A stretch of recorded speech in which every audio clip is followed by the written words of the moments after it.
Welcome everyone to the Return on Life podcast, where it's not about the ROI, the return on investment, but about the return on life.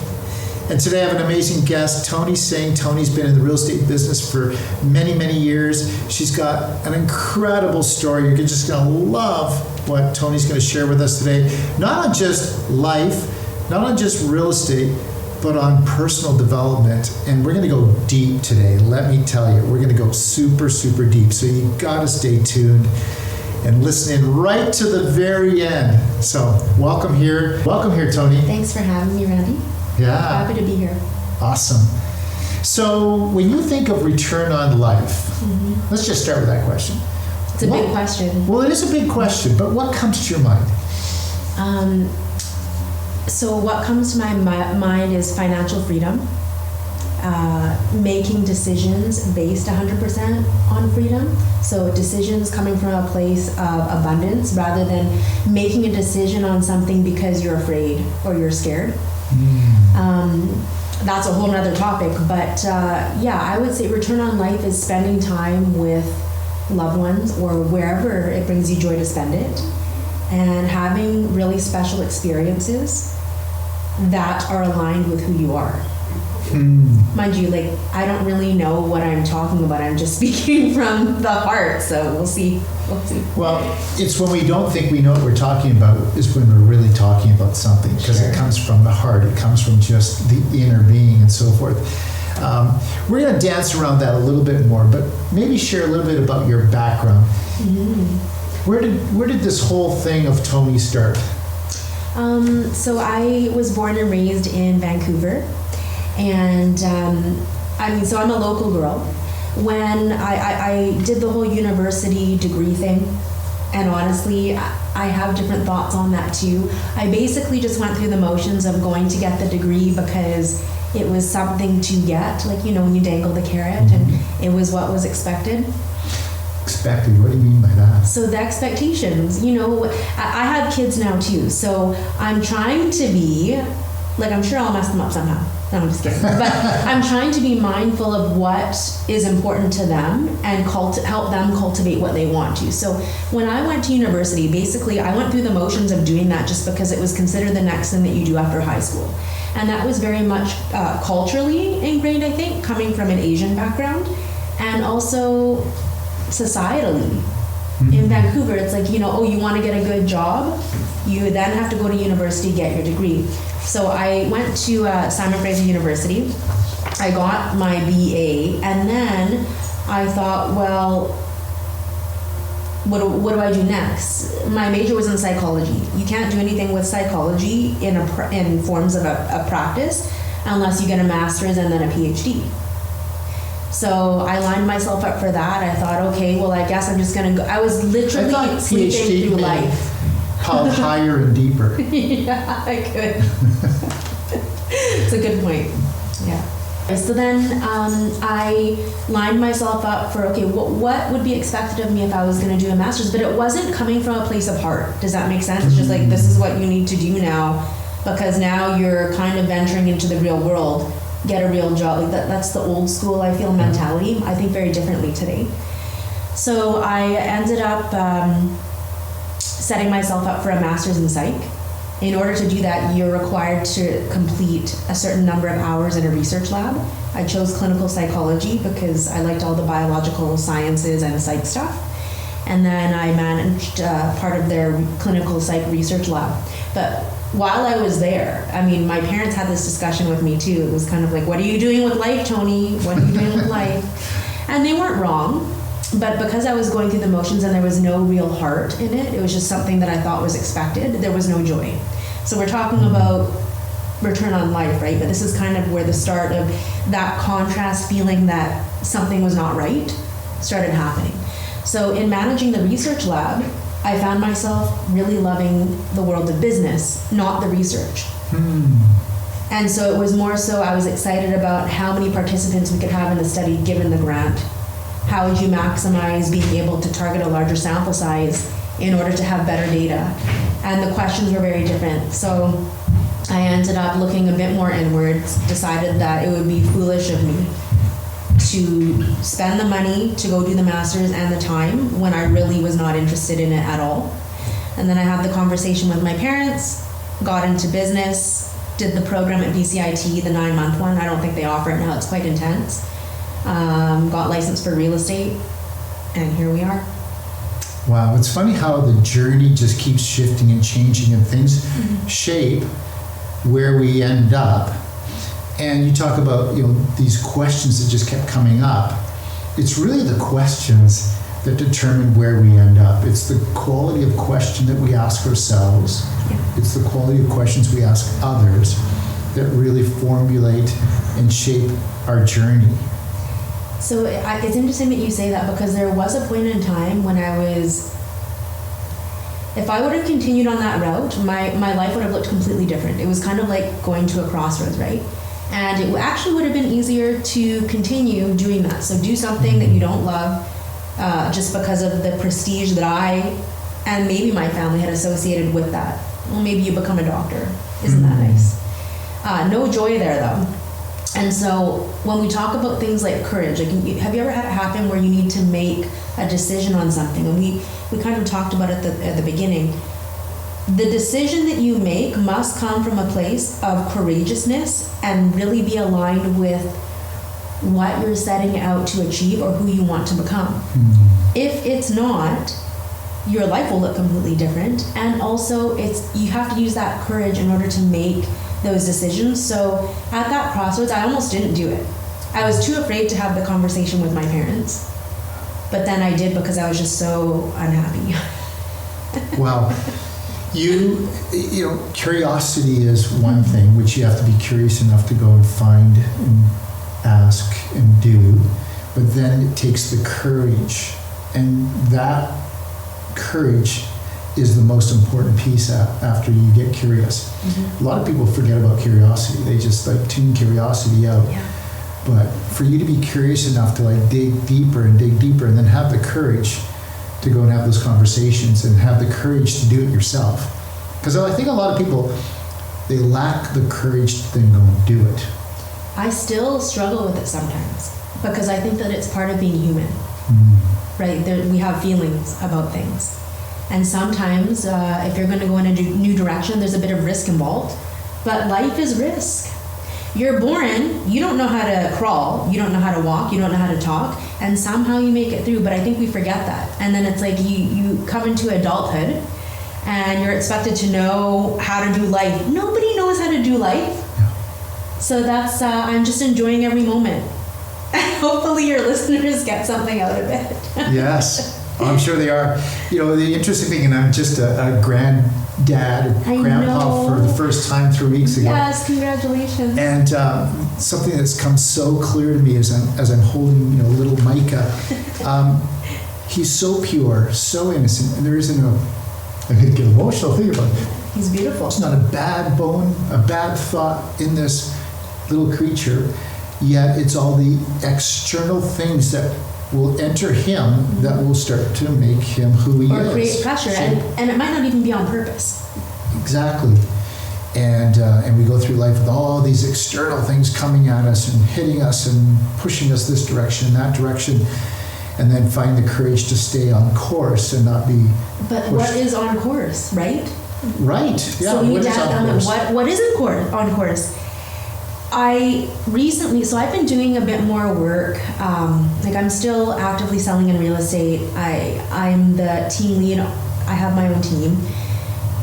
But what's really Let's give it a plug. Bel Air Realty. Bel right? Air Realty in Vancouver, sure. yeah. Team sing. But what really lights me up at the end of the day is knowing what's possible and going into new areas of business, of life. I had to ask myself, what do you really want to create? And it's something completely unrelated to real estate. Yes, I will continue to actively sell real estate and support my team. And I'm like, if I was really living a complete life of courage and alignment, what would I have picked to do? What would it be? Now, it doesn't have to be one thing, but I'm being more and more drawn to practices and routines with my children around mindset, growth mindset, and possibilities. Because I think back now, I'm like, okay, I've done a lot of self-development work, as you have as well, over the last few years. And mostly the entrepreneurial side and business side of real estate taught me a lot about myself and about life.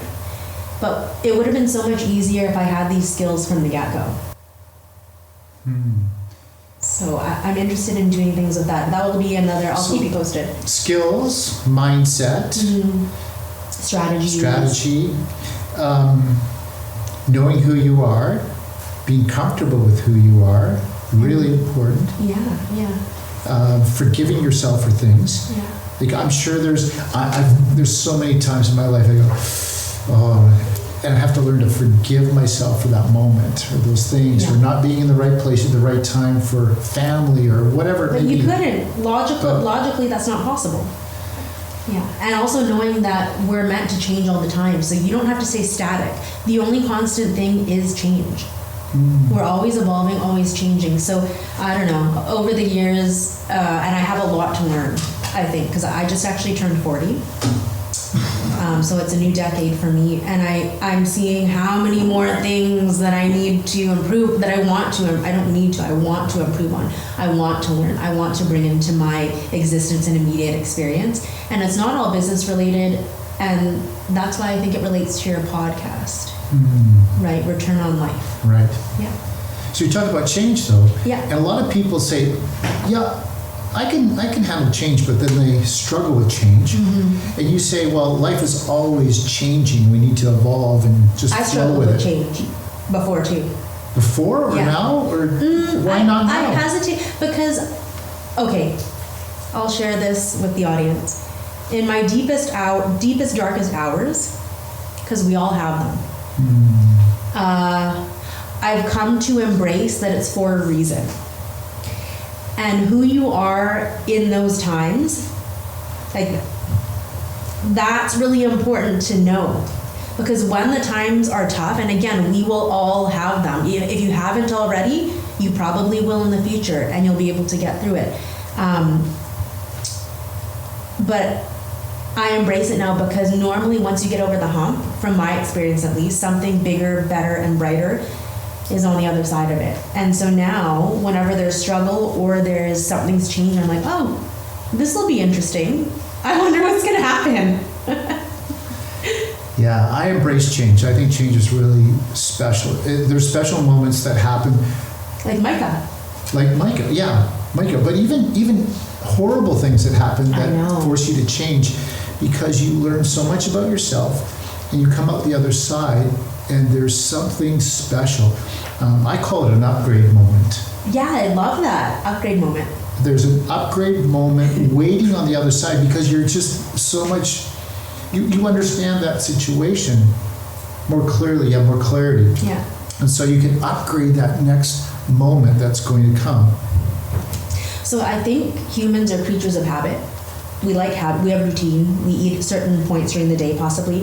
But what I see with my oldest child, my son, he's 8, is that he also doesn't embrace change because when he's used to something, it's familiar.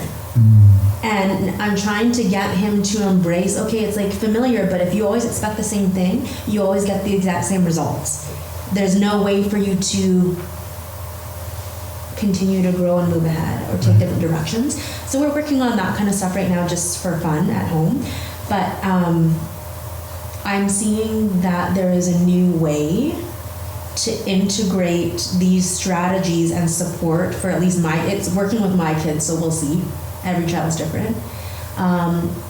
To facilitate more creativity, curiosity, and an abundant lifestyle, but whatever they want, right? Like I'm also not a huge advocate. I did the whole university thing. I, for my kids, don't think that it's necessary that they do that. If they want to, okay. If it's for something specific, sure. But it's interesting because my belief systems around that are quite different than my husband's. And like, the older generation too, they're like, no, they absolutely must do this. I said, but why?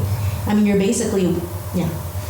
Well, you're talking about flow, and you actually were talking about flow. Yeah. And I have a word that I say, let it go. Yes, let it go. Just let it go. Yet we have such a hard time of letting it go and letting somebody else actually even take control of a situation. So I've asked myself this, for you, what does letting go mean? Because what's really irritating in the personal development world is when they're like, oh yeah, don't worry, just let go. But that's a different thing than like actually, how do you let go? What does it mean? And what are the steps like for you as Randy would take to actually let it go? Well, I have a method now too, that's why I'm asking. Yes. Well, I think letting it go means that I am willing to listen to somebody else's direction and taking their direction and being coachable. So if I'm in a deep place, a hard place, I need to then not just rely on my own instinct, because my instinct will just take me back to the same place. Survival. So I need to actually reach out and find others, and not even often it's not even the person that you would think would be the right person. It's being open to hearing from others that just randomly fall into your life in that moment. That kind of happened with us, right? Yes, it did. And now I just value you so much. You're a great person. I consider you a good friend. If I needed advice, I would call you. I hope you know that. Yeah, you can call me anytime. And vice versa. I mean, I would expect to hear from you if you needed help on something. You know? So tell me about your process then. What is this process? So the process, say what it was though? So the process of when you're in those darkest moments, how do you work through them now? Okay. What's changed or what's new? Okay, so for me, the process leading up to it has changed. So I've been becoming really a lot more observant and aware of what happens in my body.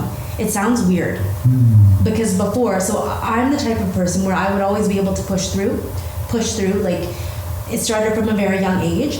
If I had emotions or feeling towards something, I was able to compartmentalize, push it aside, and push through to do what needed to be done. But the problem with doing that is that it shows up in the body and it'll show up in other places, right? Because then there's no flow of energy. So for me... So not boxing, not putting everything in a box, in its own little box? Well, so the first part is actually awareness. Okay, so for me, I don't know what it's like for everybody, but I've noticed that I actually start to hold my breath a bit. It's very subtle. And when I hold my breath a little bit, it actually means that I'm anxious about something. I might not know what it is. It's like subconscious, but consciously how it shows up is that I'm holding my breath. I'm like, oh, that's interesting, holding my breath. And then the next part of it would be, so one, you're aware, you realize what's happening in your own body. It might be different for somebody else. Second thing is actually not attaching it to something, but why is this happening? What is it in regards to? Oh, in this circumstance, it could have been in regards to, for example, when I became team lead of my team, I had anxiety around that because I needed to be different. I needed to be a better leader. And there was the inward stuff, right? It's like, well, you can't just be a team lead without providing value and support. And it was a big responsibility. So I actually carried it in my body. And then after I realized what it was for, or what it was from, it was doing these 3 deep breaths that I normally do, which kind of gets the ego to go away, and it's like, oh, okay, these are, you basically formulated in your mind the worst possible case scenario outcome that could happen, and realistically that's not likely going to happen. And then the last part of that is that I just trust. I'm like, I've made the decision that this is important to me. I will take the necessary intentional action steps to allow it to happen. And the third part is just having faith and giving it up to the universe and trusting, which I never did before because I've had things happen in my life where I don't trust people. And it wasn't because I'm not trustworthy. It was because of my experience in life where it showed me in those times that I couldn't trust people. Yeah. And so the whole psychoanalyst thing. Right. And not that you have not gone to school for this either. Yeah. Yeah. So shifting that mindset to now being trusting, Yeah. was there Because we're talking about change too, right? change and trust and like all of those things were happening. Was there a crucible moment, a time that shifted that, or is Yeah. it just evolved? Do you want me to go there? It was 2017. Please, Okay. if you're comfortable. Oh yeah, it's okay. This is actually, there's been a few amazing experiences that have happened since. It actually started in 2010, but we'll talk about 2017 because this was the moment. It was very pivotal for me. So in 2015, I had my son. He was my firstborn. And my real estate career at the time was taking off. I had done a lot of work, Randy. I did a lot of work. I was door knocking, cold calling, reaching out to people. I was up until my due date door knocking, and I was taking listings. And I thought that I would have this amazing experience where then I would go into labor, have the baby, and everything would be good. The labor didn't happen that way. It ended up being an emergency, and I wasn't able to have him naturally. So when you have a C-section, it takes you out for a couple of weeks because it's quite a serious surgery, which I didn't realize. And I had listing appointments that I had booked from the door knocking for, like, I thought it would take me a week to recover. Wow. And I would go on these appointments. Not it was driven, very right? unrealistic. But the point of this, it's twofold, is that, okay, the labor didn't happen the way that I wanted it to. That's okay. And also, I was physically incapacitated. I was not able to walk very well because there was infection, that kind of stuff, and I couldn't go on the appointments. So during this time, it was 2015 all the way up to 2017, I still went on the appointments. I had my mom drive me. She told me that she wasn't going to, but I told her that if she didn't drive me to the appointments, I was going to take a taxi and pay the taxi driver to wait outside. So it didn't matter, I was going to go. And then she luckily took me, and then I would breastfeed after in the car, that kind of stuff. But those 2 years, 2015 to 2017, where it's a lot having a new baby. Your first. Mom, it was my first, and there was health stuff associated with that. I didn't fully heal. When the baby was napping, you're supposed to nap as the mom. I did not do that. I was placing follow-up calls during the nap time. So I was really running on no sleep, and that was 2 years of no sleep. Like maybe 3 hours. But also, don't forget, if you're breastfeeding, it's a lot. So in 2017, my health ended up, it was like slowly going like this, going down, down, down, down. It just plummeted. There was nothing left because I was really running on fumes for those 2 years. I wasn't replenishing. I was either feeling guilty when I was with clients about not being with my son. And when I was with my son, I was feeling guilty because the business had been my baby, and I worked very hard to have that client flow, you know? So in 2017, we didn't know quite what was wrong. I was losing my hair.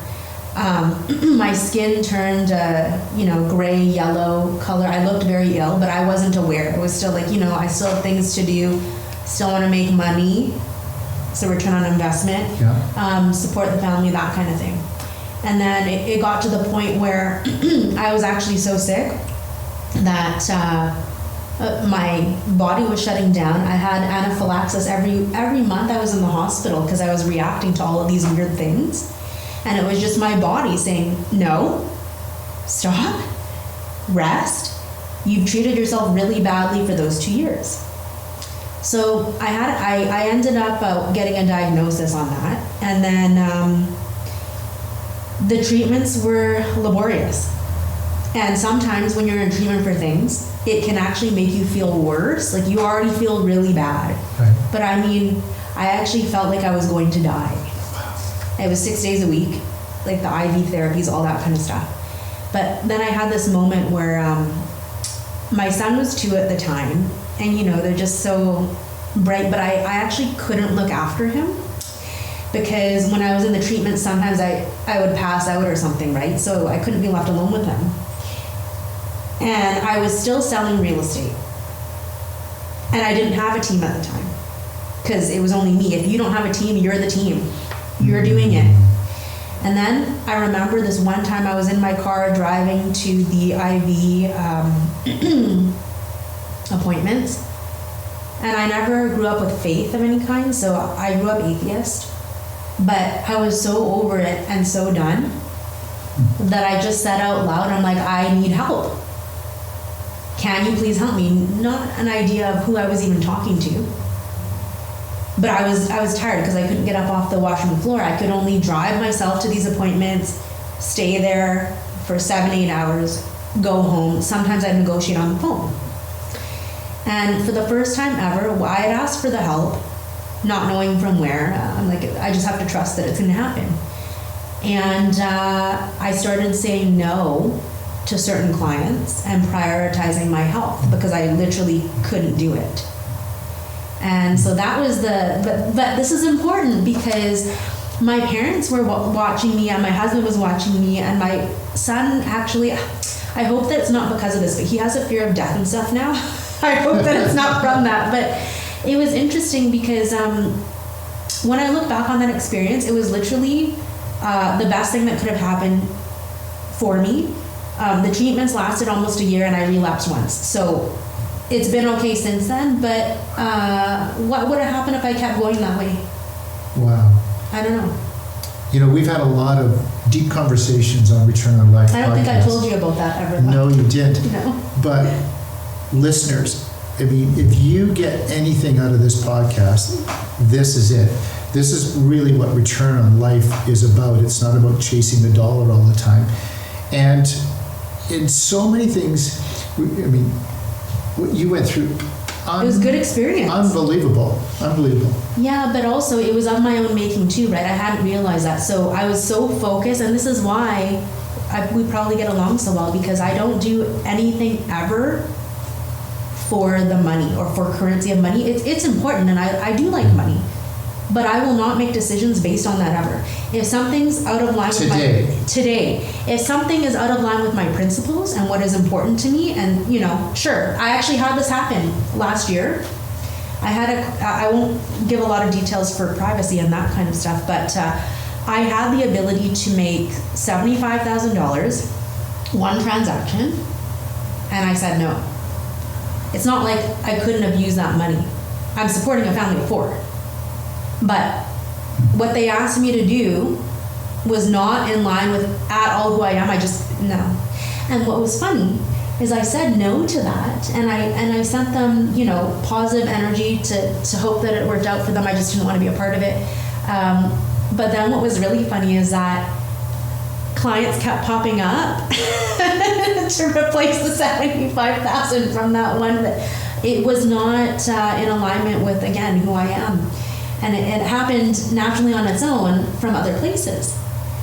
So that was a little bit of faith too, right? Because, yeah. So the universe replacing what you gave up, what you needed to give up. Who wouldn't want to say yes to that? You can do a lot with that money, especially if you're feeding kids, right? Because I have more kids now. But yeah. So I think that the takeaway from this conversation too is that it's true what they say is that the greatest currency actually is health. Health is wealth. Health is the new wealth. If you don't have it, you don't even have as much money in the world to be able to, you can't buy it. You can't. Mm-hmm. You could maybe rehabilitate yourself to become healthier, but you get this one body for this time that you're here. And one purpose. Yeah. We can have many purposes, but we have a purpose in life, and that's to bring value to others. And your purpose today is significantly different than it was then. Well, I just wanted to make money back then. Yes. That's why I got into real estate too, kind of, right? And so, like, I used to work nonprofit before, so we talked about the clinical psychology lab. You don't get a lot of money, paid a lot of money for doing that, although it is a job. And also, I used to work nonprofits specifically with women and children. I've always been interested in that ever since I was in high school. But unfortunately, I love the nonprofit world. I love a lot of those causes. The challenge was that I didn't have the skills to be working in that capacity and also be more abundant financially, right? Because, so one of the things that I would like to do is, I really want to get back into that realm. For sure, but now I have the financial means to do so, which is why I had to go slightly off path a bit and then went into real estate. And it taught me a variety of other things about myself and the world and people. Right. Can we talk about faith? Yeah. So from you saying I was an atheist to Mhm. having a faith, what does that mean today? And how do you live today versus then? Like, How deep do you want me to go, though? you can go as deep as you Because want. there is something, and it might scare some people, but I'm happy to tell you about it. Please. Okay. So, and then I'm going to answer your question. So, what is it now? 2023, end of 2023. So 2021, like the COVID pandemic was really interesting. When my husband and I look back on that time, it actually brought us closer together, because for us, we were able to even further decipher what was important to us in terms of values and as a family, right? So we were already kind of on that path, and then being together and not having access to certain things, and you're not seeing other people, really shone that light on it for us. But in 2021, my dad got really sick. We did a polar bear swim in Vancouver, on Vancouver Island. It was the coldest one that I've ever done, because we've done them before. It was not enjoyable. It was awful. And so if it was ever like that again, I wouldn't do it. Anyhow, we did that with the kids, and then my dad ended up getting pneumonia. From the swim. Yeah, this is 2 years ago, actually, almost to the day when we're filming this, because we're into December. Right. And so he ended up getting really ill. We all got a cold, but he had pneumonia just a couple years before that, and never fully recovered, because it can be quite taxing on the lungs. Yes. So it affected him differently. And the long and short of it was that during this time, I had this feeling. I don't know where the feelings come from. They just happen. But he started to get a bit more sick. My mom took him to the hospital. When he was in the hospital, I had this feeling inside that he was leaving. I told you it was going to go deep. I'm like, I don't know what I'm doing. I have no idea what's happening, but I had this feeling that he was leaving the earth plane, or whatever you want to call it. And I was negotiating a deal, a really big one on a land assembly. Not with God, but At the time, no, an actual real estate deal. And so I stopped what I was doing. Like, there was still time. There was a time clause, but it was short. I'm like, oh, this is weird. So I put what I was doing down, and I said to my mom, because I was at my parents' house, I said, I have to go meditate right now. I was never a big meditator either. I couldn't quiet my brain enough. I just didn't believe in any of that stuff. But through the health journey and the health crisis that I had, it has actually helped me. So I do meditate now. And I said to my mom, I'm expecting a call back. If my phone goes off, please pull me out of meditation, because there is a time clause on this for like the next 2 hours, so I have to deal with it. If not, let me stay as long as I need to in here. So I meditated in front of the fireplace. And it was weird, because I dropped right in so quickly, and all of a sudden I was in his hospital room. I know, you're like, Toni, you're a weirdo. Because when this happened, I'm like, where am I? I don't understand. I'm meditating, but I was in the hospital room. And then I look.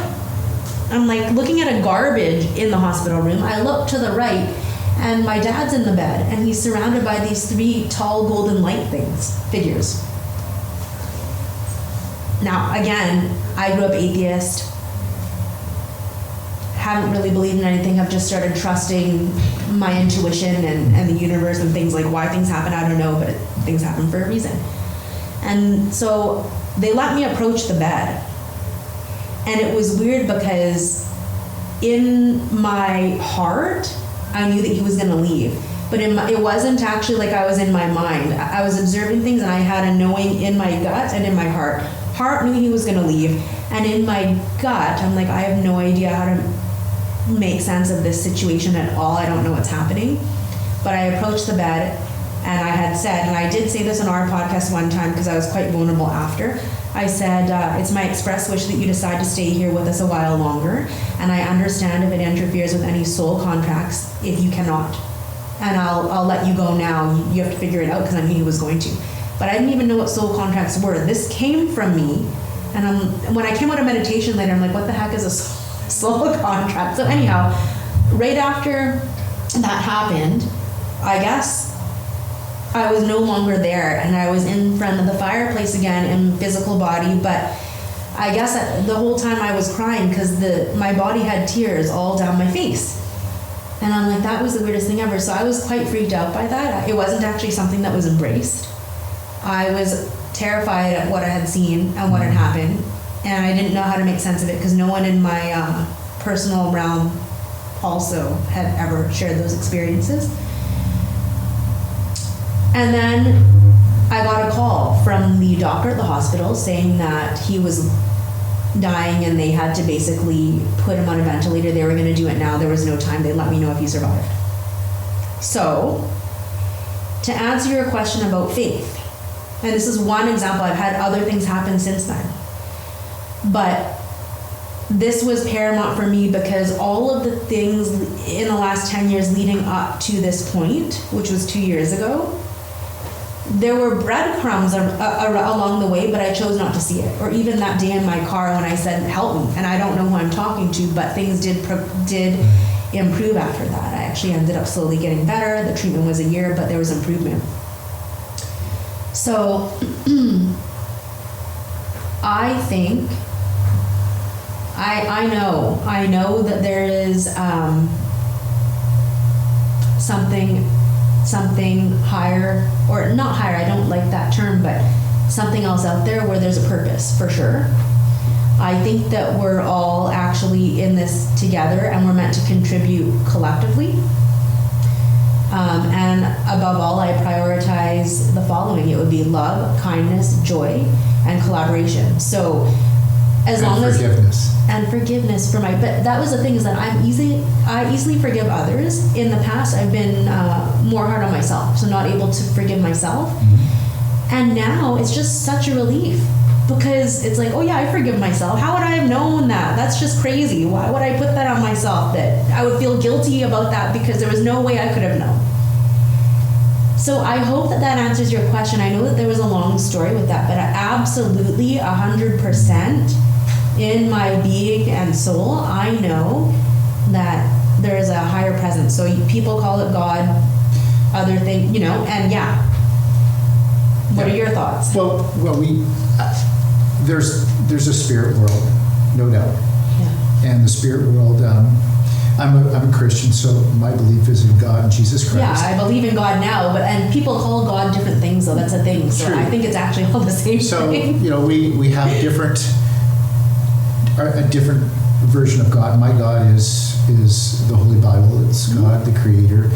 Jesus Christ is my Savior.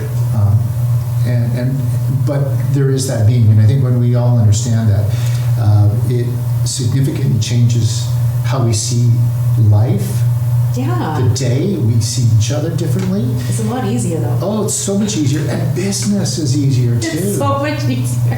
Business is so much easier. I often have these thoughts, these moments that come to me out of nowhere. In fact, even people I've never met call this person.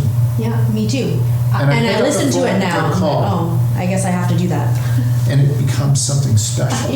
I enter rooms that I have no idea what room I'm entering. Why am I supposed to be here? And wonderful things happen. Yeah, and so it's been you have to embrace it. It's been prepared and laid out for me specifically. So when I shared that story with you, because I haven't been able to until recently share that story more, because it freaked me out, and then other people don't always receive it well. As a Christian, you're Christian, right? What is your interpretation of what happened in that moment? With your father? Yeah, that was, I'm like, what are these tall golden light beings? It was strange because it looked like they had cloaks or something on. Okay, I'll tell this one part too and then answer this question. Okay. Because I told my husband, I thought my husband was going to commit me to a mental asylum, but I had to tell somebody that this had happened. So I told David, and he didn't say anything. He just said, okay. And we were, mind you, during that whole night, it was an awful evening because we were waiting to hear from the hospital about whether my dad survived or not. But the next day, so my brother Warren, who you know, and his now wife came into town because we were prepared for the fact that we thought my dad was going to die. So they came back into town from the island.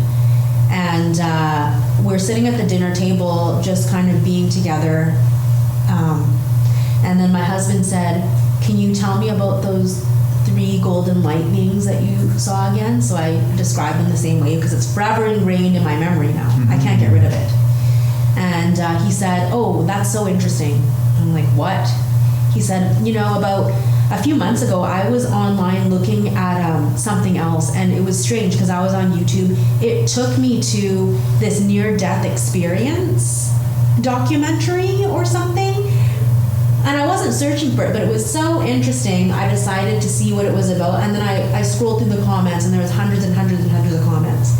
And he said, in the comments, for people that either experienced a near-death experience themselves, or it was a child of theirs that almost passed away but didn't, they describe the light beings that you saw the same way. And I said to my husband, I said, "You couldn't have told me this yesterday when I actually thought I was losing my mind. That was a challenging day." He's like, "Well, I didn't know it to make sense of it either."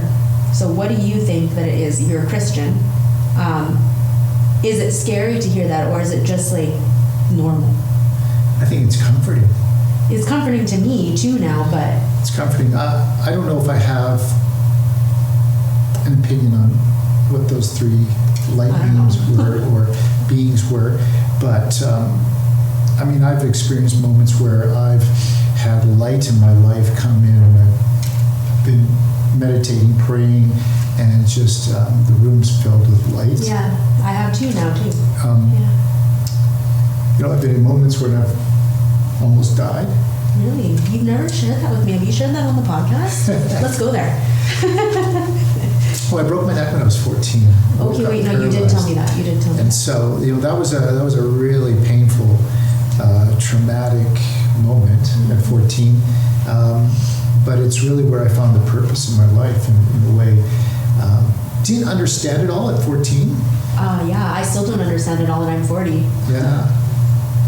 But had a doctor come to me and say, "You shouldn't be alive. You shouldn't walk. Wow. God has a much bigger plan for you." Here I am today, and being able to touch, not just a few, but many. Yes, you're doing great, spectacular things for people, and we appreciate you. Well, we're together because I think God has brought us together. I think so too. Because you've shared some incredible things with me. And this I hadn't heard, so thank you for sharing that. I hope it's okay. Yes. But I think if we bring it back to business, Yeah. there is somebody working on our advocating for us at all times. And we don't recognize that. I don't think we accept it, we don't recognize it, we don't listen, we don't hear for it. But there is always, in my case, I believe God is always advocating for me, moving in front of me, preparing. And I think we need to recognize that in business. I think so too. A great teacher had told me, because I was resistant to bringing more money actually in for myself. It's a whole different story, but it's kind of related. And also spirituality. And she said to me, "Toni, entrepreneurship is a spiritual journey." And she was not wrong. Yeah. So true, so true. Wow, that was really awesome, really deep. Yeah. But our listeners are going to get something that they've never experienced before. So thanks for sharing that story. Thank you for sharing that. Yeah, you're welcome. We might stay deep here yet. Whatever you want to do is fine. What would you tell your younger self then? Knowing all of this, what would you tell your younger self? Okay, this is a big question. Let me think for one moment. I think that I would tell my younger self, honestly, I would just tell my younger self that everything is going to be okay. Everything is okay. There's nothing and no place that you actually need to go. Enjoy the journey. Because who even knows? I don't even know what I'm going to be doing. And see, this is why I'm embracing the change now in the next 2 to 5 years, because I have this feeling that I want to work on something else. Yeah, go ahead. Right? No, carry on. Okay.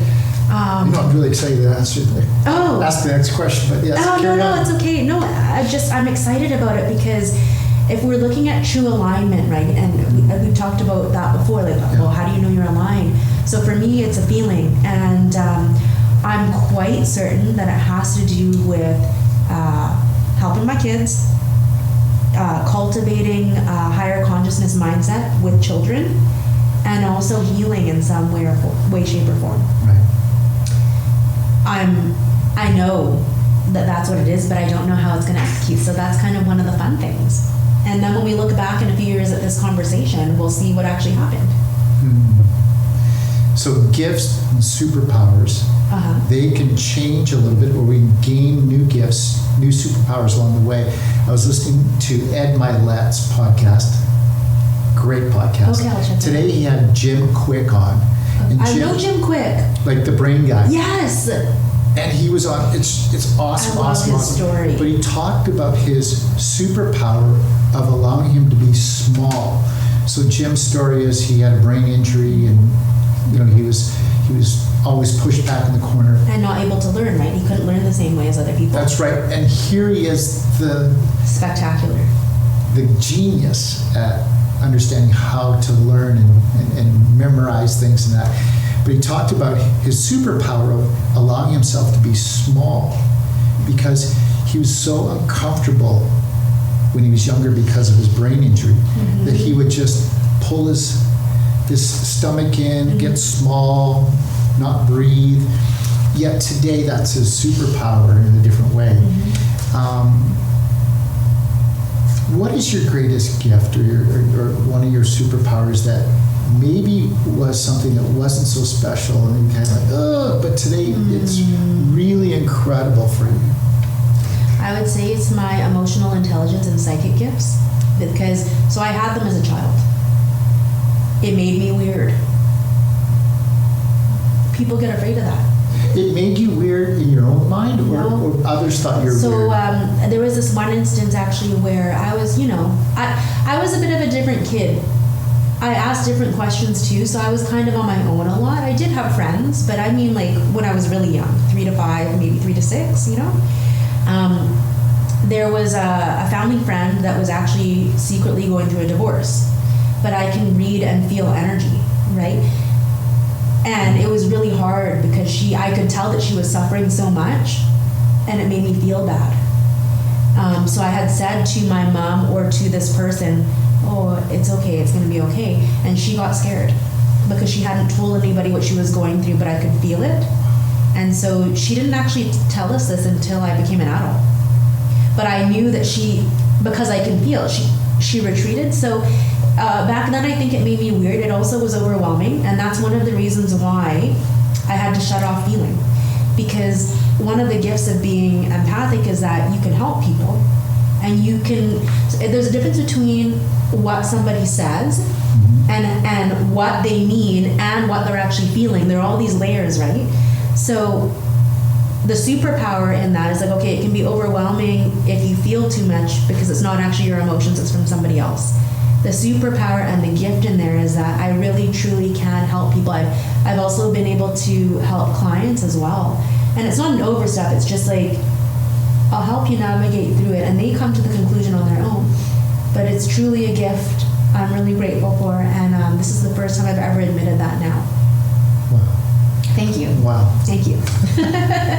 That's awesome. Yeah. Okay, well let's go into the future a little bit. All of this amazing stuff that you've been through is set you up for something so amazing. I'm sensing. I am sensing life something so amazing for you, Toni.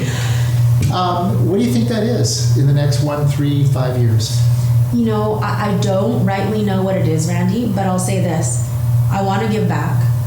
I don't know what it's going to look like. So I feel happy and joyful with the fact that I've been giving back as much as I can. And what does that mean? I mean, with people that I meet on the street, because they're just a stranger who you haven't become friends with yet. I mean, people within my inner circle, friends, family, like if I can help, I'm going to help. And I would love to do that on a larger scale of some kind to impact more people. I mean, I guess that's also why Jenny and I developed the podcast, In the House podcast, which was born during COVID as well, because nobody was seeing each other. We wanted to create an aligned community of amazing, aligned people that have the same values and growth mindset, and they also want to give back. So that's how the podcast was born. And it is an amazing podcast. We just had you on. You're an amazing guest. Well, it was so fun, and it was so great having both of you doing the podcast. Really enjoyed that. It was very, very, well, thank you very, for very coming. cool. Yeah. Do you see the industry shifting substantially or staying? I mean, everybody says it's changing, but is it changing, or is it just the same rut with different? Honestly, I don't know if I'm right about this, but I think it's the same. There's technologies that are changing. So in terms of lead capture, possibly how we follow up with people, sure, that's transformative. You've got AI and everything now. It can do that, as you know. Right.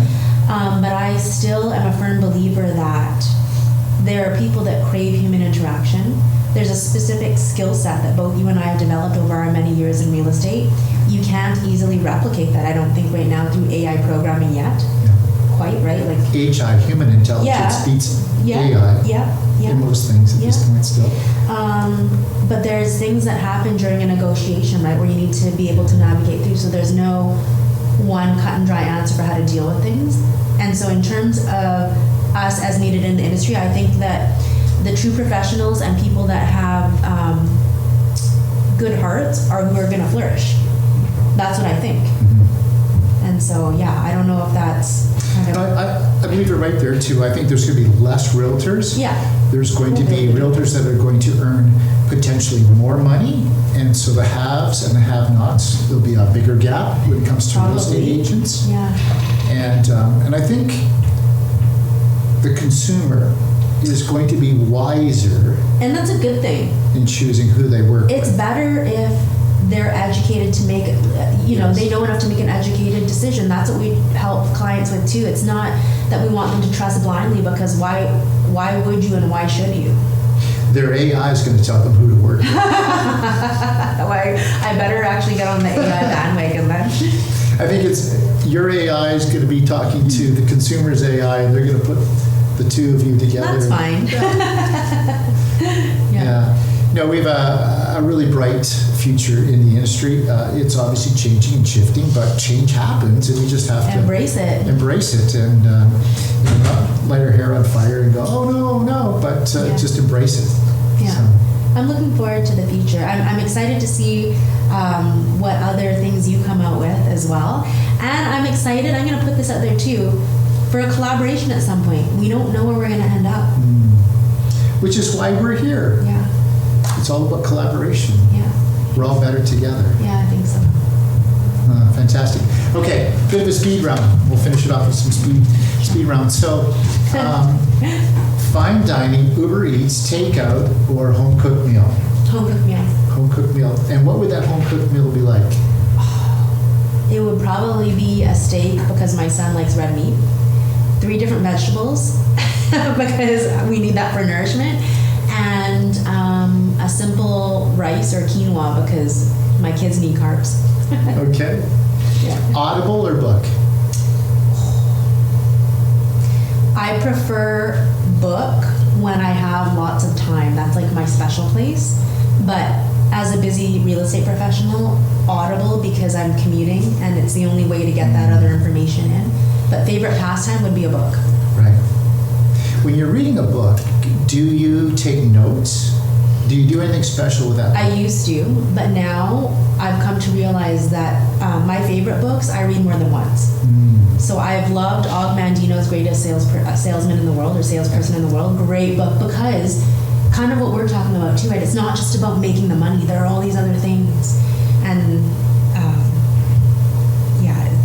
it's a great book. But I'm a firm believer that if I'm reading it for the first time, I meant to get out of it whatever I meant to get. When I read it the second time, there's a different lesson for me because we're always evolving. So I don't take notes in books anymore.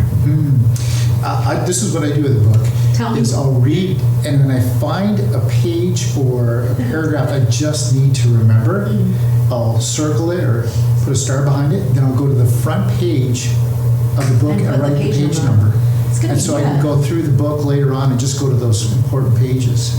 Okay, I do something then. Really, really transformative messages in books. I just fold the page so that I can go back to it if needed, but that's about it. Cool. I like your method. Telephone call, text, or email? Telephone call. Telephone call. Gotta talk, right? Learn so much by just the voice, the inflection, the tonality. Exactly. Yeah, so good.